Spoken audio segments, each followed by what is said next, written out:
Good morning sir, my name Prince Sharma, student class 4। मैं आपसे एक क्वेश्चन करना चाहता हूँ, आप कवि के अलावा और क्या क्या बनना चाहते थे? कवि के अलावा और क्या बनना चाहता था? इंजीनियर तो बनना ही चाहता था, नो डाउट इंजीनियर बनना चाहता था। मुझे पहले तो डॉक्टरी में बहुत शौक था, बताया ना मैं कि बायो से किया था। तो जब उसमें बायो लिया था तब थोड़ा बहुत ऐसा रहा होगा कुछ तो भी कि जब बायो ले ही लिया तो अपने को ये सब करना है, लेकिन वो सब कर नहीं पाया। ओवरऑल मुझे कहना चाहिए कि मैं इंजीनियर ही बनना चाहता था और फिर ये बना, ये कर रहा थैंक हूँ। You sir. Thank you. Sir आपको मोटिवेट किसने किया था? किसके लिए? एक कोई भी काम के लिए, जैसे आप इंजीनियर की पढ़ाई करते थे तो मोटिवेट किया किसने? बैठिए बैठिए, बहुत अच्छा सवाल। ये आप सबके काम की बात है, बैठिए। देखिए, एक बात याद रखिए, जीवन में आप स्वयं से सीखते हैं और अपने आसपास से सीखते हैं। सपने आपके दो तरह से बनते हैं। जब आप अपने पास किसी को बेहतर देखते हैं, बेहतर जगह पर देखते हैं। मैं आपको बताऊं कि जब मैं पहली बार 92.7 बिग एफएम पर गया तो वहां पर धोखे से मुझे एक इंसान मिल गए। सर आप भी कभी देखिएगा उनको, अमित वाधवा जी, रेडियो में बहुत अच्छा बोलते हैं वो। तो उनके पास मैं धोखे से चला गया था, उनके पास गया कि सर मुझे कुछ बोलने का मिलेगा क्या यहाँ पे स्टेशन पे आपके? तो वहाँ पे मैं कई स्टेशन पे गया था, तो वहाँ पे मुझे, मेरे यहाँ पे कविता वविता नहीं पढ़ी जाती भाई आप यहाँ पे, लेकिन वहाँ पर गया तो उनने पता नहीं उस चौकीदार ने कहा कि रुकिए मैं सर को बुलाता हूँ। सर ने कहा कि, उन्होंने कह दिया, मैसेज भिजवाया कि 5 मिनट रुकूं। यहाँ पे पहली बार ऐसा हुआ था कि मैं 5 मिनट रुक जाऊं, और वहाँ पर जब मैं रुक गया 5 मिनट बाद वो सर आए, अमित वाधवा जी।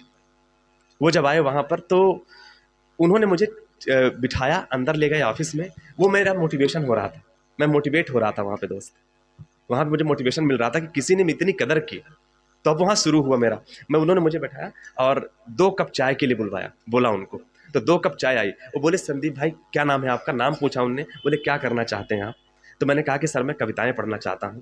बोले संदीप जी कविताओं का तो यहाँ नहीं है, लेकिन एक मेरा लाइव शो चलता है, उसमें मैं आपको शामिल कर सकता हूँ, आप कुछ लिखे हो तो सुनाइए।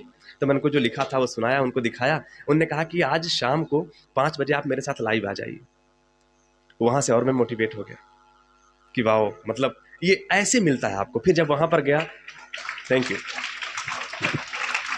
जब मैं वहाँ पर गया तो उनके साथ वहाँ पर 92.7 बिग एफएम पे आया। मैंने उनको बताया कि मैं यूट्यूब में कुछ वीडियोस बनाता हूँ और ऐसा ऐसा। सर कहेंगे संदीप जी सब कुछ अच्छा करते हैं आप, लेकिन आपके शब्दों में कुछ अशुद्धियाँ हैं। आप जब सा को शाह बोलते हैं, शाह को सा बोलते हैं, इसको ये बोलते हैं, छोटी की को बड़ी की बोलते हैं।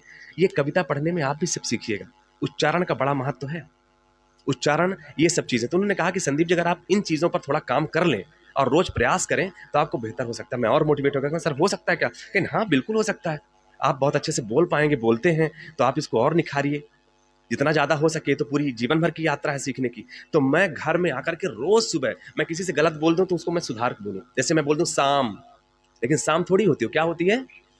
शाम, शाम होती है। जैसे मैं बोलता था समय, समय होता क्या है? समय।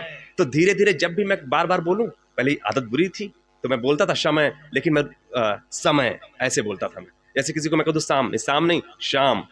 जो रोज आते थे मैं करता गया, तो मुझे ऐसा लगता है कि अब काफी कुछ सुधरा हुआ है। तो ये मेरे मोटिवेशन की वजह थी, और धीरे धीरे उस पर काम करने लगा। जैसे आपको सिखाने वाले मिल जाते हैं, जैसे आपको बताने वाले मिल जाते हैं, और कोई ऐसे लोग आपके टच में आ जाते हैं ना, तो वही आपका जीवन बदल देते हैं। बस ये कोशिश करिए, ये पहचान के अपनी परख रखिए, पैनी रखिए नजर कि मुझे ये बेहतर बना रहा है या कि नहीं बना रहा है। बस इतना ध्यान दीजिए। Thank you sir. मिलते आते हैं।